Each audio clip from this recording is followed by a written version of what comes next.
L'homme peuple de Dieu, bandeko nyonso bolandaka biso na Sentinelle TV1 et comme chaîne ya référence o eza ko sunga biso, eza ko pambola biso. Alors petit déjeuner à lelo, boza elongo na mama Bena, toye poto secondé le messager proverbe 30 toyebi ka rozonga kala mingité semaine a rozongi la bino mais na ba constat o toza ko sala yango fardo wana etindi biso na tongo la lelo ke to ko un peu ko partager na bino. Surtout mingi to landi ba vidéo proverbe 30 azo sala mikolo yo et surtout mingi ke nzamba zo pesa biso fardo mingi ya makambo mboka na biso bino mo boyebi ka makambo ndenge zo lekana nzamba zo tia biso penza à cœur ko bondela pona ba famille ko bondela pona makambo ebele. Alors suite ya ba constat wana soki botali na ba vidéo eza na ba commentaire bandeko bele baza ko tia ba commentaire, c'est-à-dire zo lakisa ke batu baza ko landa ba vidéo pe bazali ko landa ba émission oyo. Alors na souci na motema passe na motema ya solo toyebi mosai na nzambe aza ko dénoncer aza ko bimisa makambo nyonso tu ya mabe biso nyonso tu tozolanda ngo e bandeko kote bozwami toyebi ke tozolanda ebele so bokoti na ba YouTube bokoti na ba site lolenge na lolenge bozomona ndenge meme na ba musicien na ba sai na nzambe mususu ya solo baza ko dénoncer Satan ndenge za ko agir na vie ya bato pe ko bebisa vie ya bato ezala na mboka ezala wapi. Alors tokoki ko suka kaka na ko dénoncer te parce que esengeli na biso toyeba ko kota na action ngo o tokoki ko kota ezali nini ko bondela parce que toyebi pi toza ko landa misala ngo ndenge za ko sala ndenge za ko détruire bana nzambe ndenge ezali ko bebisa mboka ndenge ezali ko bebisa ba famille bana. Alors na fardo na ngai na petit déjeuner à lelo ko lala ko lamuka ezali habitude te na ko sepela vraiment souci na kati na motema tokoka ko partager quelque chose oyo biso na bino mingi mana ko parler sur la prière afin que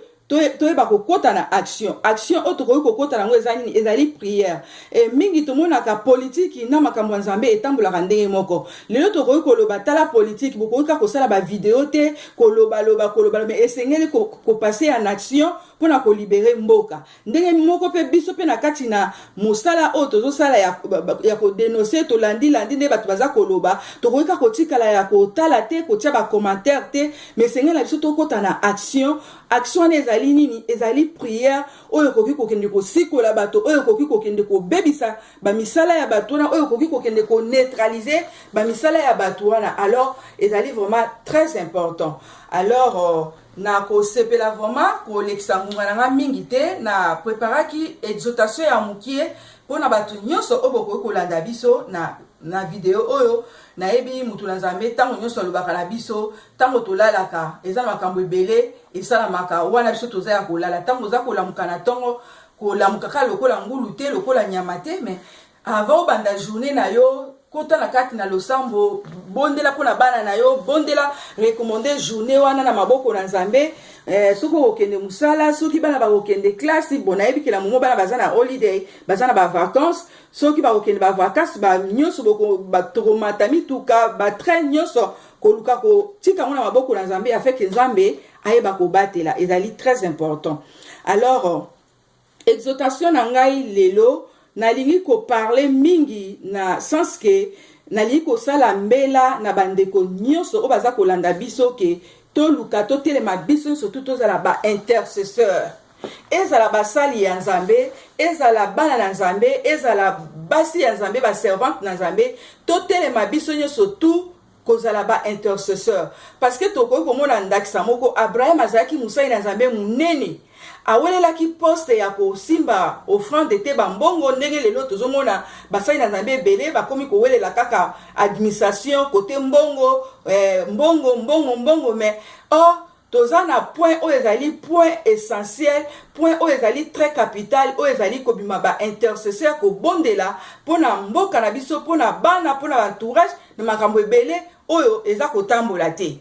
que vraiment Abraham azalaki moko atelemaki kati na intercession mabondeli. Alors biso bana na Nzambe toza na biloko mibale oyo esengeli tosala ko bondela pona mboka na biso e kozala bato ya losambo ko bondela pona ba situation oyo toza komona ke eza ko marcher te. Donc mwana Nzambe ya solo, chrétien ya solo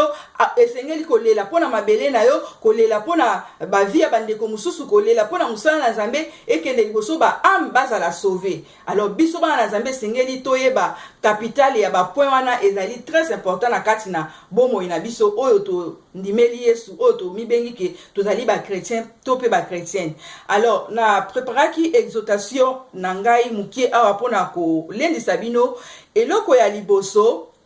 esengeli toyeba ke Nzambe azosenga biso tozala ba intercesseur. Ndenge na utaki koloba basali ya Nzambe ebele bazowela ba poste kaka ya kozala basali na Nzambe kotala mbongo, mais esengeli mosali ya Nzambe ya solo oyo abengami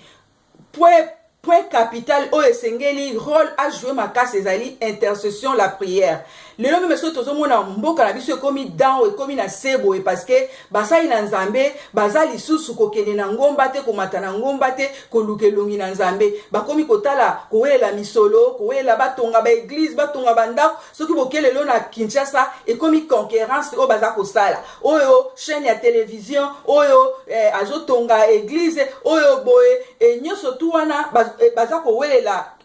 kibokonzi bakomi na ba concurrence. Basali ya Nzambe ya solo soki totangi na kati na Bible babandaki komata mingi na ngomba kokende ko consulter Nzambe, kokende ko kutana na Nzambe, e Nzambe azopesa bango ba direction, ba directive po bapesa na peuple na Nzambe na mboka pe na bana na Nzambe oyo baza koya kati na lingomba. Mais lelo oyo eloko wana principe wana eza kosalama te, ezala awana na diaspora, ezala mboka na biso partout bato ebele bakomi lokoso ya bozui ya kowelela ba bien matériel principe oyo ya prière eza lisusu te. Mais na tongo na lelo kolala kolamuka ezali ya bitise te, nalingi to partager na bino mukie epi tokoluka tokota na bozindo ya prière. Eloko ya liboso na préparaki na komaki boye, le Saint-Esprit veut faire de nous des intercesseurs consciencieux. Le Saint-Esprit veut nous mettre en relation avec la personne de Jésus-Christ. Et Seigneur,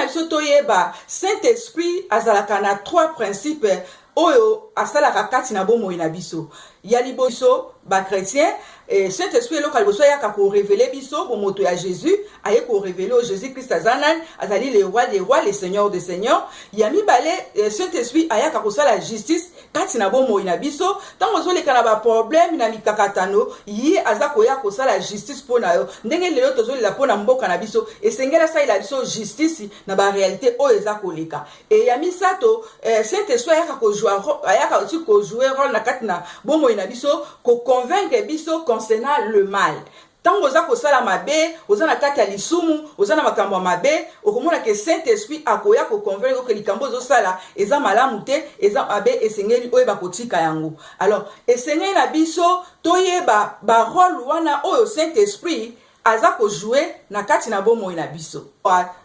Soki messager na ba commenter nde boza ko sala ba commenter mona, mais ndenge nini yo yebi ke pasteur wana zandoki, ndenge nini yebi ke pasteur wana za magicien, et parce que ebele bazana kati bazana Saint-Esprit te oyo za kati na bango, tandis que mutu azana Saint-Esprit a orienté OK église oyo eza malamu te, église oyo basambela kati na lokuta, pasteur oyo aza ya lokuta, pasteur oyo aza magicien. Donc Saint-Esprit ayaka ko révéler biso makambo eza ya ko bata meza ya ko bomba. Alors esengeli na biso vraiment bana na Nzambe tozala na Saint-Esprit kati na biso oyo ko révéler biso. Yango zomona bato baza Saint-Esprit bazo kende bisika bikende kenda azokuya kapa mutu ya mabe, akendaki pa pasteur te ya mabe, akesu kokuya kaka pa mutu ya mabe parce que kati na yo Saint-Esprit azate. Alors au moins mutu mususu a changer église, a changer 15 fois parce que azana Saint-Esprit te yango zomona obeta. Tozana Saint-Esprit, le Saint-Esprit parle. Alors nakitaki lisusu na se na lobby siko na tongo na lelo nalingi vraiment tozwa capital ya likambo oyo toko parle mingi nalingi kolobela sur le Saint-Esprit veut faire de nous des intercesseuses consciencieuses. Saint-Esprit alingi asala biso bato ya losambo oyo makanisi na biso esengeli efanda tozwi mokumba tozwi fardo ke tozala baintercesseur kobondela ndenge Abrahama azwaki fardo wana. Donc Saint-Esprit alingi kosala biso tozala batu ya losambo batu ya mabondeli, c'est-à-dire molimo na Nzambe aza koluka bato oyo bakoki koadore kati na solo kati na vérité. Mais lelo soki totali kati na baeglise kati na makambo ebele bato oyo baza koadore Nzambe kosalela Nzambe kati na bosolo kati na vérité baza mukie. Yango Nzambe azosenga biso esengeli na biso tozala bato ya vérité bato ya bosolo po okoki kozala intercesseur te to pe intercesseur te soki ozali mutu ya vérité te mutu ya bosolo te oyo ofandi kati na liloba na Nzambe te pe obondeli Nzambe ayoka yo. O Nzambe ayokaka losambo ya bato ya masumu te, ayokaka losambo ya bato oyo baza kotambola kati na kobanga ye kati na oyo bamikabi oyo bamipesi mbeka epa na ye baza kotambola kati na solo na bosolo na ye nde ntango tokofuka to bondeli ya koyokela biso. Et lelo soki nazongeli sune ya bike makambo ebele na mboka na biso soki ezotambola te parce que ebele bapesi Nzambe mikongo bana na Nzambe basali na Nzambe bakomi kowelela ba matériel bakomi kowelela ba mbongo mais poste oyo bakuka lobike moko na moko afana na poste na ndenge abengaki bango basali na ye ke bafana na poste pona koveye pona mboka koveye pona bana na Nzambe koveye pona peuple na ye bango batiki poste wana yango moni makambo mbili ngana ekoti eza ko marcher lisusu te. Alors nakokoma awa na lingi vraiment ke na exhortation Saint-Esprit a révolutionné yo, a révolté yo maman, papa, ndeko elenge oyo kolanda vidéo afin que tozala ba vrai intercesseur, to pe ba intercesseur, to zwa fardo, to bima ba bondeli oyo, to bondeli Nzamba yo ki biso pe asali. Alors, to kozwa na Éphésiens chapitre 6 verset 18. To kotanga yango comment yango mama pe okokotanga yango nyoso ndenge Saint-Esprit kosunga parce que nga nazo travailler en fonction ya ngunga na Éphésiens 6 chapitre 6 verset 18 yoka Bible ebisi lobi faites en tout temps par l'esprit toutes sortes de prières et de supplications. Veillez à cela avec une entière persévérance et priez pour tous les saints. Bandeko na ngai Paul aza koloba awa na bandeko na biso ya Éphésiens po maloba oyo ezali testament oyo atikelaki bango pe lelo oyo biso pe toza ko continuer continuer nango po makambo biso tokutani nango eza eloko asikeza te bato akala pe balekalaki nango balekali pe na mikakatano pe babondelaki bafukamaki Nzamba yanolaki bango biso pe ndenge pe na génération oyo nde tozokende nango eza na basituation oyo eza kokomela biso etala siko na kati na message oyo na Éphésiens na ntango na bango Paul aza kolobela église ya Éphésiens alobi faites à tout temps par l'esprit toutes sortes de prières et de supplications, veillez à cela avec une entière persévérance et priez pour tous les saints. Bango maloba oyo po bayeba kobondela na landaki mama moko na commentaire parce que ça na message et proverbe ba uto ko pesa biso bandeko langa ndenge tozoleka nango na mboka na biso mboka mubimba etonda na kisi etonda na magie ko banda mokonzi na mboka tiko na bato bazosala bakwanga na bato bazosala bakamundele bato tu bakoti kaka na bonganga na bakisi bongo bandeko langa boni boni tozoluka Nzambe asikola mboka na modelo bato nyoso tu china niveau bato bazosala bakwanga bakomi kosimba bakisi mena lolenge ya bato wana tokosala na bango ndeni il faut tokota na kati na prière parce que eza ma terme sous parce que nazokende na lombango pona silisa tana ngai eza muke il faut toyeba ke na mboka na biso mingi toza na kati na ba esprit humain Nzambe ka muta sukisaka bango et puis masas nde sukisaka bango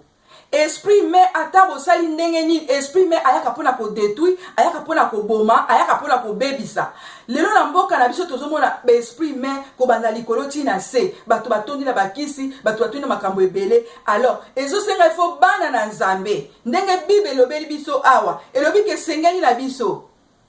ayo donc alingi meme kotala dossier na yo te peut-être kaka mususu ekozala yebaki yo ou amone étoile na yo ayebi ke oza mutu moko opriaka abi dossier on a kotala ngo te na kocheka ngo afandela ngo maintenant esprit humain na po dossier na yo simba mais osenga il faut la main visible de Dieu est touchée et bouleversée pour atika dossier na ndenge moko lelo na mboka na biso Kangambe Kabila aza exprimé oyo a lancé biso défi na mboka azui ba élection na défi azui makambo surtout na défi. Donc c'est un esprit humain oyo azana entourage na ye na batu na ye nyoso. Alors esprit humain lokola ye azali esprit humain na entourage na ye esprit humain les osenga il faut la main invisible de Dieu oyo sukisaki Pharaon et kita pona ko sukisa bango ou ezosenga il faut bato bilamba makasi po balelisa po esprit humain alongwa na place wana. Donc wana ezali lokola moi explication autant so go comprendre esprit humain azana esprit humain a manifesta kanaba ndenge bele ndenge to mona na mboka na biso na famille na yo mutu mususu akoza mutema mabe dona makamo moi ebele. Alors na vidéo mutu na zamba salaki mama moko a sali commentaire parce que message alobaki alobi na niveau tozo kende tellement mboka na biso batu baza ko détourner na misala ya mabe ya molili et Seigneur na biso to sala prière que génération wana nzamba éliminer yango. Et c'est vrai bande kolanga génération oyo etangisi makila génération oyo ya ba esprit mais esengeli to telema to za ba intercesseur pour afin que nzambe asuko la génération oyo alongo la génération oyo ya mabe atelemi sa génération mususu ya sika pour ete biso to vivre paix to vivre joie na makambo ebele oyo toza koluka. Mais par exemple lokola ministre ya information tozomona Mende tango nyoso batu nyoso ezala na bana na ye na mwasi na ye bayebi ke alekaka kopesa ba information nyoso ya lukuta. Sikoyo génération oyo kobotama bano bazobotama leso babotami bakuti kaka Mende azana na poste wana bakoyeba ke ministre information azala kaka mutu ya lukuta. Alors babiloko ndenge wana esengela biso to changer ba prière to ba kosala ndenge ya prière afin que nzamba longola ba esprit humain wana na ba poste o bakangi banganzami ba balobi ki bango bakoko longwa te génération musupe ekoko ya te po ekitana et continuer. Donc ba ko kolongwa te yango zo senga biso siko il faut biso to tia mabolongo ko bonde la fait que to nzamba éliminer alongola génération oyo ya mabe oyo ezali ko détruit. Et maman moko asala ki commentaire bi oh papa o sali message bien mais biso to ko bonde la te po nzambe moko ne muka akoboma. Non mama oyebi bible te oyebi na tula ki ndeko moko mutuna na bi mama bitumbe yeli yo sambela koza chrétien to pe chrétien bitumbe yeli mutu aye ko attaquer yo telemika boloko sambela ko bi non ngai na ko se défendre tena fanda non tango etumbe yeli o ko se défendre et na kati na prière il faut eza na façon nango ba prière d'autorité to sala ka prière d'autorité pour la Bible lobi ke bitumba na biso ezana makamso tozo bundango spirituellement na ba principauté maintenant na ba principauté yo ko prier pour na bango oh na bondeli yo principauté oza malamu non okokendene comme à la guerre yango Seigneur na biso to yé bandenge nini yakoba ko bondela na ba situation comme la biso yango Bible ezo biso ke soki toza ko bondela toza ko zote parce que tozo bondela mabe et Seigneur to bondela selon volonté ya Nzambe. Tobo na 1 Timothée chapitre 2 verset 1. Yoka Bible lobi toujours ye Mosai na Nzambe Paul azako ko lensa bande kwa lobi j'exhorte donc avant toute chose à faire de prières, des supplications, de requêtes, des actions de grâce pour tous les hommes. Wana recommandation oyo et pesameli biso. J'exhorte donc avant toute chose de faire des prières, des supplications, de requêtes, des actions de grâce pour tous les hommes. Banke nzamba sala neti na mboka na biso oyo. Il faut to changer façon ya kobondela. Il faut to yebisa nzambe fois sala enough is enough. Donc eleki na mboka na biso eleki il faut nzamba kita na Congo alakisa ba sase wana batotu basimbikisi ke yenda sala likolo na se. Eza prière ya supplication. Toke sur la prière ba requête. Prière ba requête, toza ba requête belé o tokoki ko sala. Okoko bondela pona ndako na yo makamuni no zotambola te. Ba situation ni neza ko marcher na vie na yo. Et c'est ngolo sala la prière des requêtes. Nzambe na bondeli pona bandeko baza na hôpital, bandeko baza na prison, bandeko baza wapi, bandeko yo par exemple frère na biso ya utaki ko dénoncer kombo na ye nani frère nani na bosani zobozi soki zobozi ndeko wana azana Angola zobozi. Faut to bondela pona frère wana ndeko wana aza pembeni ya koyoka liloba na nzambe se oyo eza na Paris ndeko Selezino mpe aza moko aza pembeni ya oyo azokende pembeni ya bokonzi na nzambe mpo bandeko ndenge wana so babongoli mitema na bango bakozala babon serviteur parce que baleki na baréalité bayebi nyonso mpe nzambe akoutilize bango ndenge autilisaki Paul. Alors il faut que tobondela mpona bandeko ya lolenge wana eza na bato mosusu mpo mona nzambe apesi yo fardeau prière requête kake il faut kosala prière d'autorité mpona ye. Par exemple na Congo neti na moment oyo prière na biso toza na prière supplication kaka nzambe asala mpona mboka na biso asala biso ngolu ke vraiment tomona changement na mboka et mpona bakonzi ya mboka nyonso bango tu baza corrompu nzambe arevele biso ata moko te azobanga nzambe ata moko te aza. Alors, il faut que tu changes la prière. Nzamba va éliminer bango, ba s'asseigner sous nzamba va kolongola bango. Donc, ouane zali lokola ba prière, il y a requête, il y a supplication. Et ba prière monsieur zali il y a action de grâce. Ba prière, action de grâce. Et c'est kokumi sans nzambe. Tant que moni biyano nzamba sa yiso biyano. To salani, to ba to pesa ba action de grâce. Nzambe merci. Na bondela ki pona likambobo. Na bondela ki pona mbo. Ba requête on a kopesa na tongo na lelo to kopesa nzambe merci ko recommander journée na biso ko lala ko lankeza habitude te to ko bondela pona mboka na biso Congo nzamba e ba kolongo la génération nyonso oyo basimbi bakisi bakani mitema na bango bali ko bonga mate parce que nzamba banda ko babanda kala to ko bondela pona ndeko na biso za na Angola Zobozi to bondeli pona e to bondeli pona Selezino et to bondeli le reste ko bondela pona famille na yo bana na yo foyer na yo donc toke antenne non stop to bondeli des antennes non-stop to bondeli po na Zobozi to bondeli po na Selezino nzamba toucher bango balongwa na monde wana baya na ngambo ya Seigneur po bakozala élément oyo bako travailler po na Seigneur nzamba toucher bango simba bango vraiment a convaincre bango et to bondeli po na mboka ndena utuko bana nzamba suko la génération oyo ya assassinat ya ba magie ya ba occultisme a éliminer bango a telemisa génération mususu pe bondeli po na bana na yo foyer na yo journée ya lelo nyos do tozo kende antenne non stop. Alléluia, alléluia, alléluia, na Yeswe. Alléluia, alléluia, alléluia, na ye. Oh, toko yemba, toko bina, pona lokumu na masia. Alléluia, alléluia, alléluia. Oh, yemba, alléluia, alléluia, alléluia, alléluia, alléluia, alléluia, alléluia.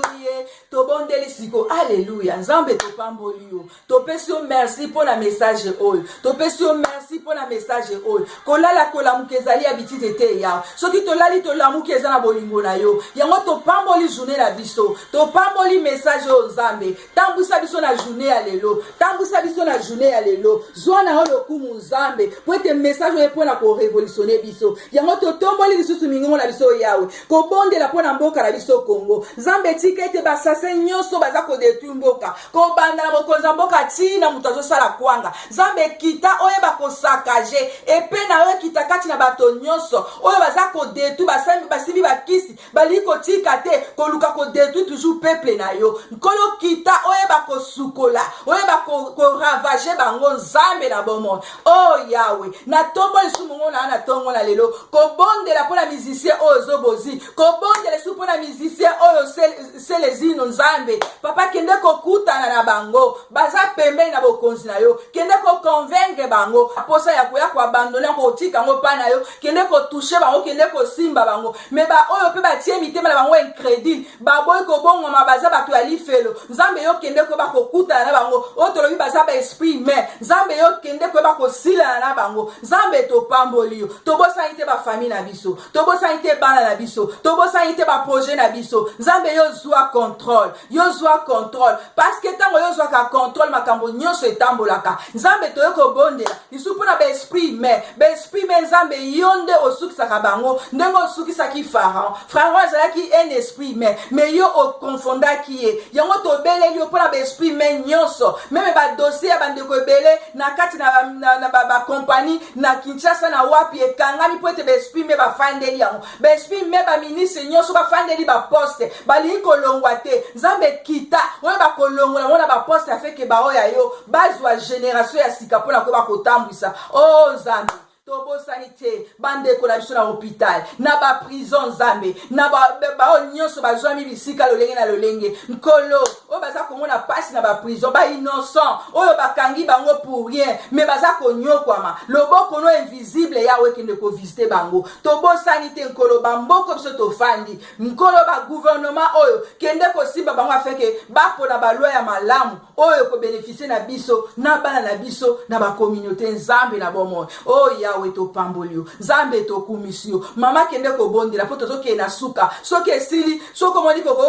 continuer parce que biso to travailler en fonction ya minute bondela pona bana na yo bondela pona ndako na yo bondela pona ba situation na yo oza mwasi ya libala mabote ezate kobote ezate bondela feke loboko na Nzambe ba ko visiter yo haleluya Nzambe na bomo toyebe ke yo zali oyo visitaka toyebe ke yo zali oyo lobaka nkolo to lobi awa ke cet esprit a révélé ka biso za na bato ebele miso eza ya kokanga mato eza ya kokanga kende kokutana na bango po bayeba wapesika ya malamu wapesika ya lokuta cet esprit akende komi se révéler surtout na temps oyo tokomi eza ta ya mbulunga na Nzambe yobi mes brebis attendront ma voix ils me suivront yawe kende ko simba ba brebis na yo ba pate na yo oyo baza ngambo na ngambo kende ko simba bango kende ko toucher bango bazonga na se ya makolo na bongo basali na yo oyo diable asombi bango oyo babungi nzela kolo oyo bakomi kotela ka ba matériel baboyi ko matana ngomba pona koyoka yo kolo kende ko simba bango bazonga lisusu na se na makolo na yo poto yeba ko conquérir pona mboka na biso pona ba situation négative oyo ezali koleka na peuple na yo na bana na yo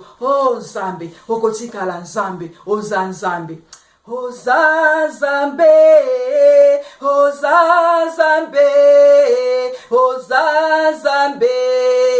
ozali Nzambe nanga oza Nzambe oza Nzambe oza Nzambe ozali Nzambe nanga yonde Nzambe Kongo Nzambe na biso Nzambe na bikamwa